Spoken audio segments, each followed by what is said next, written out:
Hello students, in this video we'll discuss chapter number 8 Medieval India, the Delhi Sultanate। बेटा इस chapter में पढ़ने वाले हैं हम इंडिया की हिस्ट्री के एक इम्पॉर्टेंट एरा को जिसे हम मिडेवल पीरियड कहते हैं। ठीक है, इस पीरियड में हम लोग देखेंगे कि कैसे हमारी सोसाइटी में चेंजेस आने लगे, आर्ट चेंज हुआ, आर्किटेक्चर चेंज हुआ, कल्चर में वेरिएशंस देखने को मिले। तो बेटा ये पीरियड कब से शुरू हो रहा है? तो हम देख रहे हैं कि 10th और 11th सेंचुरीज़ में बहुत सारी स्मॉल किंगडम एमर्ज हो रही हैं नॉर्थ इंडिया में। भाई छोटी किंगडम एमर्ज कब होना चालू होती हैं बेटा?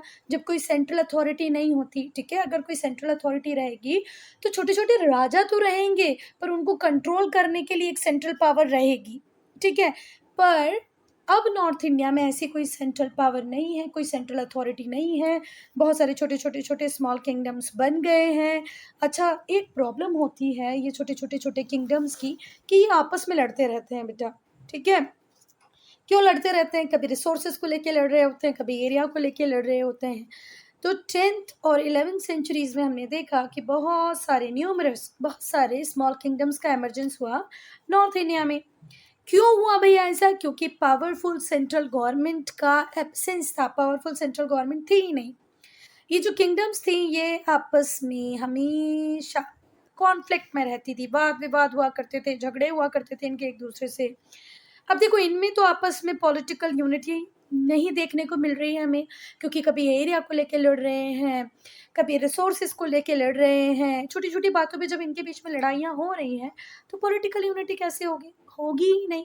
अब इनमें अगर कोई पॉलिटिकल यूनिटी नहीं होगी तो ऑब्वियस सी बात है कोई बाहर की ताकत, कोई बाहर का रूलर इंडिया में आके रूल करने लग जाएगा।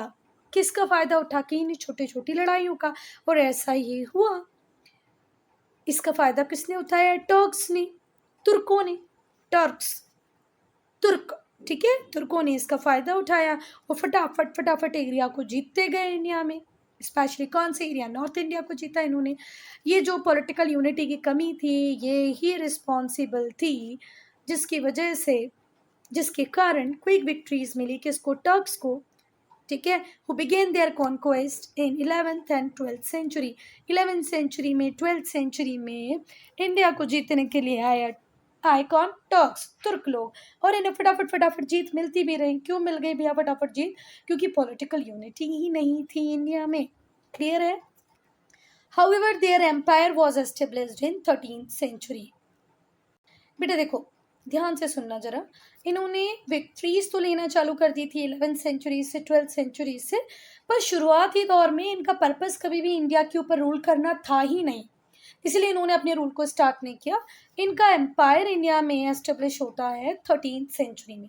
ये चाहते तो उस टाइम में भी कर पाते, बट इनके इन्वेजन का ये रीज़न था ही नहीं कि ये इंडिया को रूल करें। ये इंडिया को प्लंडर करने के पर्पज़ से आते थे, इंडिया को लूटने के पर्पज़ से आते थे। पर 13 में फाइनली इन्होंने सोचा कि नहीं यार, चलो हम यहाँ पर रूल भी कर ही लेते हैं, और 13 सेंचुरी से शुरू होगा इनका रूल। अब हमने क्या बोला, इन लोगों का रूल कब से स्टार्ट होगा? 13th सेंचुरी से। तो 13th सेंचुरी को कैसे लिखेंगे हम? 1201 से लेकर के 1300 तक का जो पीरियड है उसे क्या कहते हैं? 13th century. ध्यान रखना सेंचुरी एक पीछे ही चलेगी, है ना, अगर नंबर्स में लिखेंगे तो। क्लियर है? अगर हम 13th सेंचुरी बोल रहे हैं तो नंबर में एक पीछे लिखेंगे। 1201 से 1300 तक का जो पीरियड होगा उसे हम 13th सेंचुरी कहेंगे। तो 13th सेंचुरी से स्टार्ट होता है टर्क्स का रूल इंडिया में। द पीरियड बिटवीन 1206 टू 1526, वो पीरियड इंडियन हिस्ट्री का जो स्टार्ट होगा 1206 से कब तक चलेगा? 1526 तक चलेगा। इसमें सक्सेसिवली 5 डायनेस्टीज रूल करेंगी। कहाँ पर? दिल्ली पर। और इसी को हम कहेंगे दिल्ली सल्तनत। ठीक हुई बात? 1206 से 1526 तक कितनी डायनेस्टी का रूल आएगा बेटा? 5 डायनेस्टीज़ का रूल आएगा। और ये जो 5 डायनेस्टीज़ जो 1 बाय 1 रूल करती रहेंगी, इन्हें ही हम क्या कहेंगे? दिल्ली सल्तनत। ठीक हुई बात? 13th सेंचुरी से स्टार्ट हुआ, तो 13th सेंचुरी को जब हम लिखने जाएंगे तो कैसे लिखेंगे? 1201 से लेकर के 1300 तक का पीरियड क्या कहलाएगा? 13th century. होप ये क्लियर होगा आपको। अब यहाँ पर एक क्वेश्चन दिमाग में आता है बेटा कि इसे पीरियड ऑफ दिल्ली सल्तनत क्यों कहा जाता है। तो बिल्कुल एक बात यहीं से दिमाग में रख लो आप, क्योंकि सारे के सारे रूलर्स दिल्ली से रूल करते थे और रूलर्स को क्या कहा जाता था, सुल्तान। इसीलिए इस टाइम फ्रेम को हम क्या कहते हैं, पीरियड ऑफ दिल्ली सल्तनत। आई बात समझ में? पीरियड ऑफ दिल्ली सल्तनत क्यों कहा जाता है, क्योंकि इन सब ने कैपिटल दिल्ली से रूल किया और जो रूलर्स होते थे उस टाइम में उन्हें सुल्तान कहते थे, इसीलिए इस पीरियड को कहते हैं पीरियड ऑफ दिल्ली सल्तनत। Okay, it was so called, इसे ऐसा क्यों कहा जाता है, क्योंकि जो रूलर्स थे वेरियस डायनेस्टीज के, वो रूल कर रहे थे कैपिटल एट दिल्ली से, और इन्हें रूलर्स को क्या कहा जाता था, सुल्तान। इसीलिए ऑल इन ऑल इसे क्या कहा गया, पीरियड ऑफ दिल्ली सल्तनत। अगर बेटा हम सोर्सेस की बात करें कि भाई on what basis we have written the history of Delhi सल्तनत, या वो कौन से सोर्सेस थे जिनको पढ़कर, जिनको देखकर, जिनको जानकर हम समझ पाए दिल्ली सल्तनत की हिस्ट्री, अब हम उनको देखेंगे। तो बेटा बहुत सारे ऑफिशियल रिकॉर्ड्स हमें मिले, एडमिनिस्ट्रेटिव मैनुअल्स मिले। इस टाइम में राइटिंग का एक अच्छा खासा फैशन आ गया था, लोग अपने रिकॉर्ड्स को राइटिंग में लिखने लग गए थे। जितना भी एडमिनिस्ट्रेटिव काम जो होता था उसे भी लिखा जाता था। बहुत सारे रूलर्स ने अपनी बायोग्राफीज़ को लिखवाया, बहुत सारे रूलर्स ने अपनी बायोग्राफी को खुद लिखा। जब बायोग्राफी कब बोलते हैं बेटा, जब आपकी लाइफ को कोई और लिखे तो उसे बायोग्राफी की बोलेंगे, जब आपकी लाइफ को आप खुद लिखो तो उसे ऑटोबायोग्राफी बोलेंगे। फिर कोर्ट की हिस्ट्रीज मिली, क्रॉनिकल्स मिले, फॉरेन ट्रैवलर्स के अकाउंट मिले, मतलब जब दिल्ली सल्तनत का रूल चल रहा था तो यहाँ वहाँ से बहुत सारे ट्रैवलर्स इंडिया में आके रहे, उन्होंने इंडिया को देखा, समझा, जाना और बहुत कुछ लिखा, तो उसे कहेंगे अकाउंट ऑफ फॉरेन ट्रैवलर्स या ट्रैवलॉग। फिर प्राइवेट करस्पॉन्डेंस भी मिला, एक राजा दूसरे राजा के साथ, एक मंत्री दूसरे मंत्री के साथ जो करस्पॉन्डेंस करता था वो मिला, और इन सारी इन्फॉर्मेशन के बेसिस पे हमने रिकन्स्ट्रक्ट किया है दिल्ली सल्तनत की हिस्ट्री को। ठीक है, और बेटा इन सब में जो सबसे इम्पॉर्टेंट सोर्स था, ठीक है, वो था द हिस्ट्रीज, जिसे क्या कहा गया, त्वारिख। उस टाइम में क्या कहते हैं, त्वारिख। ये लिखी गई हैं पर्शियन में और ये एक इम्पॉर्टेंट प्लेस रखती हैं among the source about Delhi सल्तनत। दिल्ली सल्तनत के लिए जो बहुत सारे सोर्सेज हमें मिले हैं उसमें सबसे इम्पॉर्टेंट पोजीशन हमने हिस्ट्रीज को दी है, जिन्हें उस टाइम में क्या कहा जाता था, त्वारिख। ये पूरी लिखी गई हैं पर्शियन लैंग्वेज में और इनका एक इम्पॉर्टेंट प्लेस है जब हम दिल्ली सल्तनत की हिस्ट्री को पढ़ते हैं। These histories were written by learned main.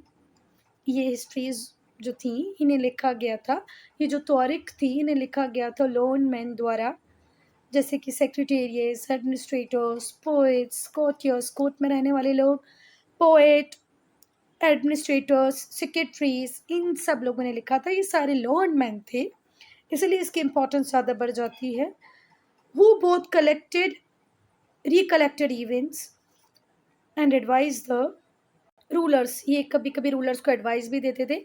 However ये जो ऑथर्स थे हमेशा सुल्तान के लिए ही कुछ ना कुछ अच्छा लिखते रहते थे। ठीक है, मतलब बड़ा चढ़ा के सुल्तान की तारीफ करते थे जिससे सुल्तान खुश हो जाएं और इन्हें बड़े बड़े क्या दें, रिवॉर्ड्स दें। आप लोगों ने देखा होगा ना कई बार जो राजा, मतलब जो सुल्तान होते थे, जो हमारे राजा महाराजा होते थे, अपने गले का हार तोड़ के दे देते थे, अपनी रिंग निकाल के दे देते थे, सोने की थैलियाँ, मतलब जो गिन्नियाँ होती थी उसकी थैलियाँ, पाउचेस दे देते थे।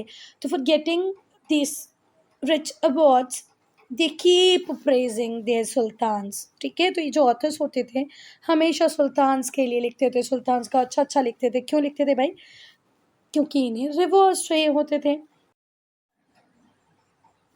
बेटा ये जो हैंड रिटन वर्क्स थे इन्हें डेकोरेट किया जाता था गोल्ड से, सिल्वर से, इम्पॉर्टेंट वर्ड्स को, पैसेजेस को हाईलाइट कर दिया जाता था, तभी इन्हें कहा जाता था इल्यूमिनेटेड मैन्यूस्क्रिप्ट। इल्यूमिनेटेड मैन्यूस्क्रिप्ट क्यों कह रहे हैं, गोल्ड भी लगा हुआ है, सिल्वर भी लगा हुआ है, इम्पॉर्टेंट वर्ड्स को हाईलाइट किया हुआ है, पैसेजेस को हाईलाइट किया हुआ है, तो इल्यूमिनेटेड तो हो ही जाएगा। ये क्या थे, इल्यूमिनेटेड मैन्यूस्क्रिप्ट। अब हम देखेंगे बेटा वो कौन से इंपॉर्टेंट सोर्सेज हैं इंफॉर्मेशन के जो हमें दिल्ली सल्तनत की इंफॉर्मेशन। अब हम पढ़ेंगे बेटा इंस्क्रिप्शंस को। इंस्क्रिप्शंस कंपेरेटिवली हार्ड सरफेसेस पे लिखी जाती हैं, जैसे कॉपर प्लेट्स पे लिखी जाएंगी, है ना, पिलर्स पे लिखी जाएंगी, आयरन पिलर्स पे लिखी जाएंगी, रॉक्स पे लिखी जाएंगी। जब आप हार्ड सरफेसेस पे लिखते हो तो उसे क्या कहते हैं, इंस्क्रिप्शंस। इंस्क्रिप्शन बहुत ज़्यादा वैल्यूएबल सप्लीमेंट है, पर ये बात भी आप याद रखो कि ये सोल सोर्स नहीं है ना? बहुत सारे सोर्सेज हमारे पास अवेलेबल हैं रिगार्डिंग दिल्ली सल्तनत, तो उसमें से एक इंस्क्रिप्शन भी है। इंस्क्रिप्शंस वैल्यूएबल सप्लीमेंट है, not the sole sources of information, पर सोल सोर्स नहीं है, अकेला सोर्स नहीं है, इसके अलावा भी बहुत कुछ है हमारे पास। जो इंस्क्रिप्शंस हैं ये हमें कॉइन्स पे मिल जाती हैं, मॉन्यूमेंट्स पे मिल रही हैं, माइलस्टोन्स पे मिल रही हैं, टूम स्टोन पे मिल रही हैं, ठीक है। तो इंस्क्रिप्शन दिल्ली सल्तनत के टाइम पे किस किस पे मिली हमें? कॉइन पे, मॉन्यूमेंट पे, माइलस्टोन पे, टूम स्टोन पे। टूम आपको पता है ना, मकबरे पे जो पत्थर लगा हुआ है उस पे लिखी हुई हैं। बड़े बड़े जो मॉन्यूमेंट्स बने हुए हैं उन पे लिखी गई हैं। बहुत सारी जो इंस्क्रिप्शंस हैं वो इस रिकॉर्ड में हमें बताती हैं कि कब कौन सी लैंड ग्रांट किस बड़े रूलर ने दी, किस चीफ ने ज़मीनों का दान दिया, है ना। रिकॉर्ड लैंड ग्रांट्स मतलब ज़मीनों का दान दे देना, ठीक है। बहुत सारे रूलर्स चीफ ज़मीनों को दान दे देते हैं। दूसरी इंस्क्रिप्शन में हमने देखा कि बहुत सारे जो बैटल्स लड़ते थे सुल्तान्स, उन बैटल्स के रिकॉर्ड्स में लिखा गया है, लड़ाइयों के बारे में लिखा हुआ है। तो बैटल का डिस्क्रिप्शन लिखा गया है, कौन से सुल्तान ने कौन से बैटल लड़े, जीते, क्या क्या जीता, और यूलॉजीज, ठीक है। अब मेरी बात ज़रा ध्यान से सुनना। अगर हम वर्ड यूलॉजी की बात करें तो इसका मतलब क्या होता है?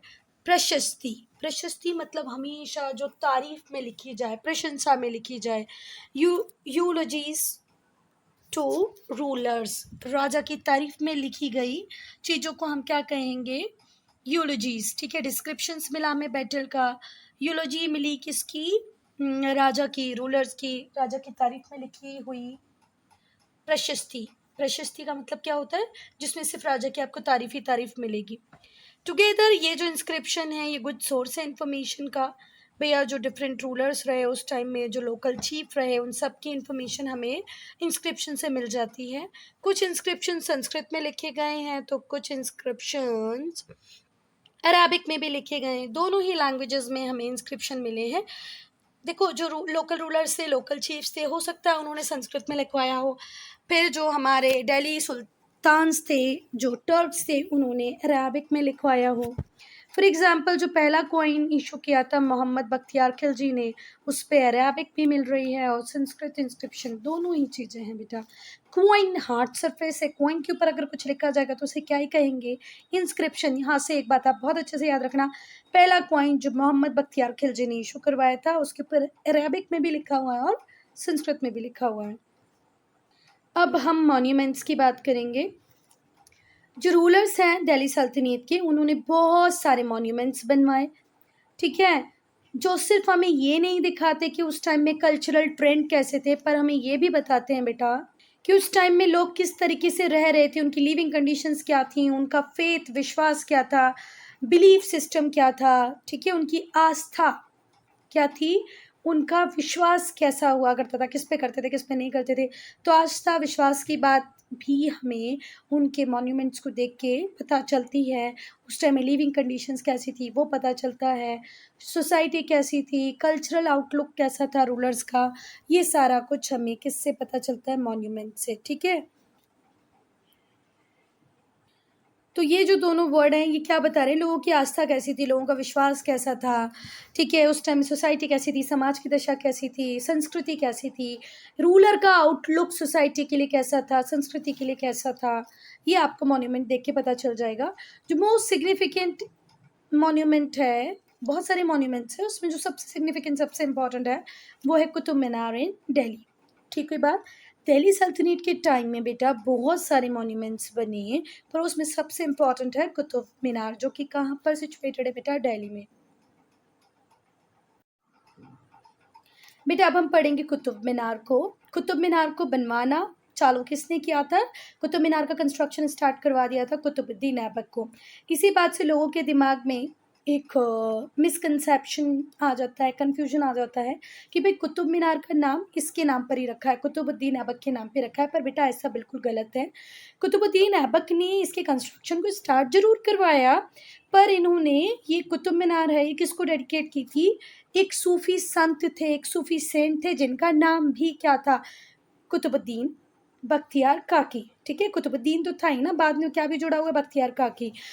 तो आप कुतुब मीनार देख के ये ना समझें कि ये कुतुबुद्दीन ऐबक से के नाम पर है, बिल्कुल नहीं। कुतुबुद्दीन ऐबक ने इसको बनवाना चालू किया, ये बिल्कुल सही बात है, पर इन्होंने इस मीनार को डेडिकेट किया था किसको? एक सूफ़ी संत थे, सूफ़ी सेंट थे, जिनका नाम था कुतुबुद्दीन बख्तियार काकी, जिन्हें दिल्ली के लोग पूजते थे, दिल्ली के लोग इन्हें बहुत ज़्यादा मानते थे, बहुत ज़्यादा रेस्पेक्ट करते थे।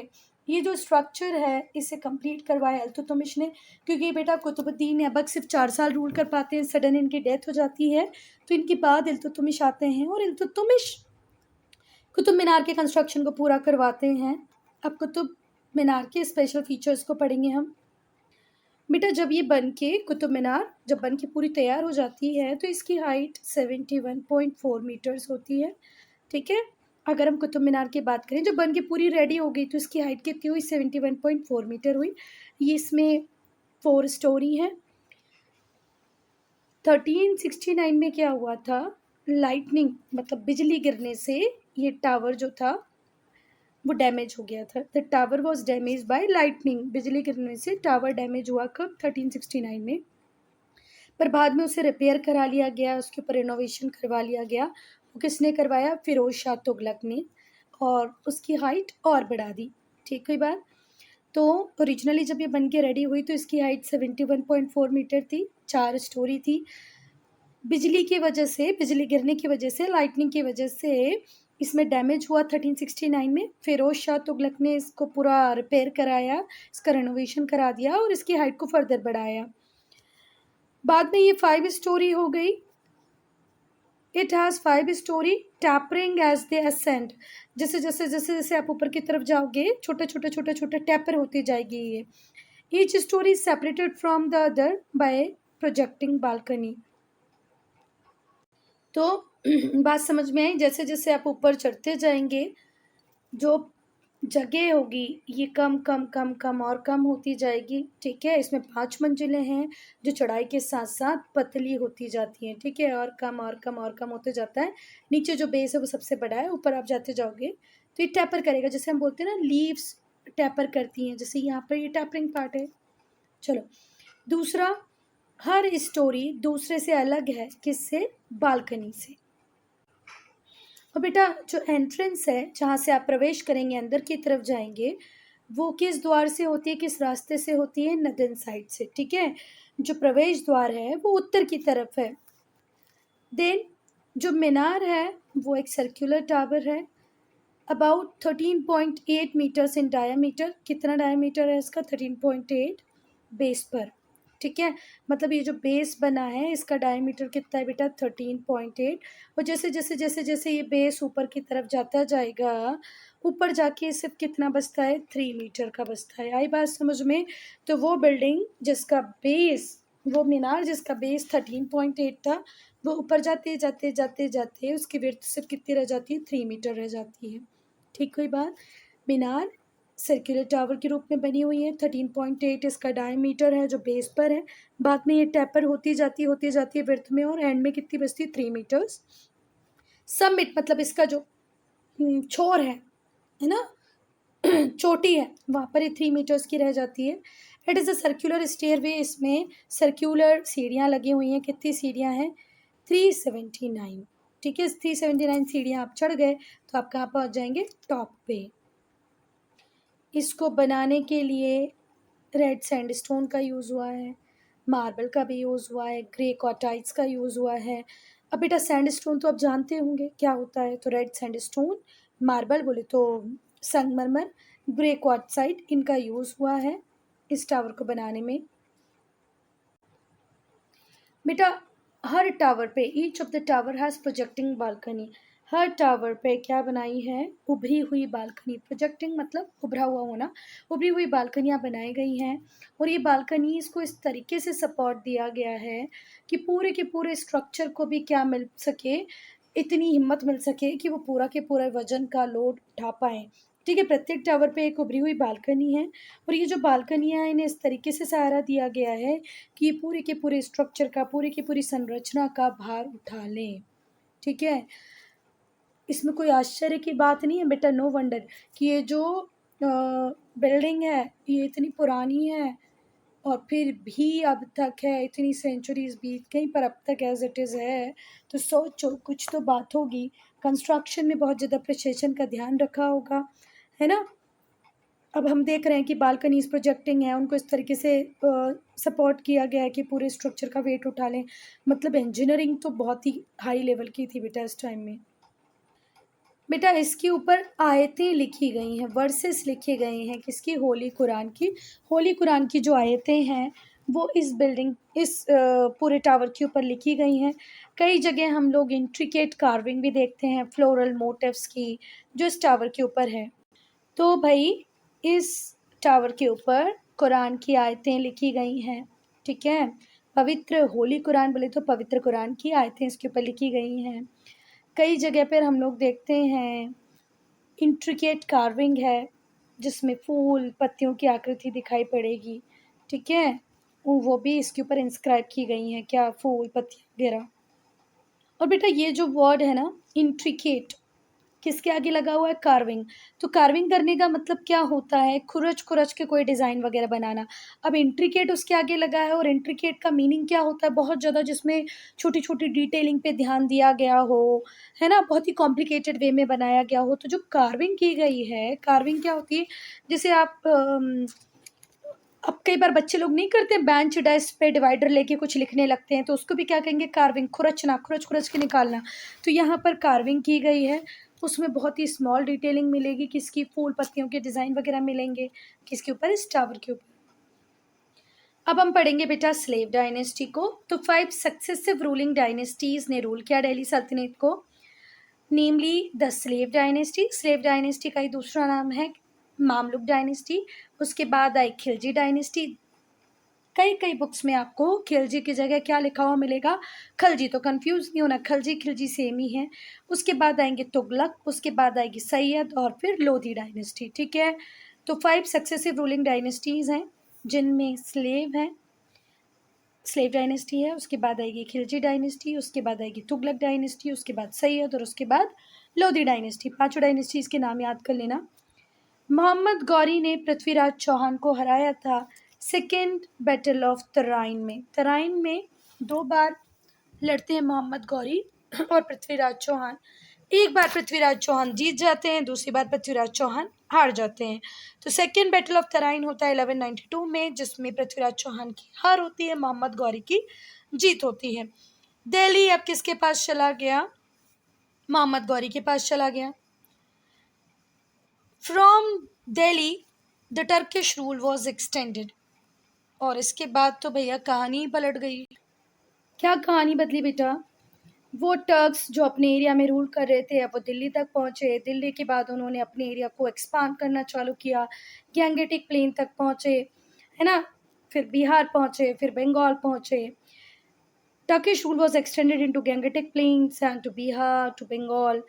जो विक्ट्रीज थी टर्क्स की before leaving for Afghanistan left behind a slave general. ठीक है, अब टर्क्स ने इतना सारा एरिया जीत लिया, ठीक है, पर फिर मोहम्मद गौरी अफगानिस्तान की तरफ वापस जाने लगे और जाते जाते अपनी तरफ से एक स्लेव को बिठा के गए जिसका नाम था कुतुबुद्दीन ऐबक।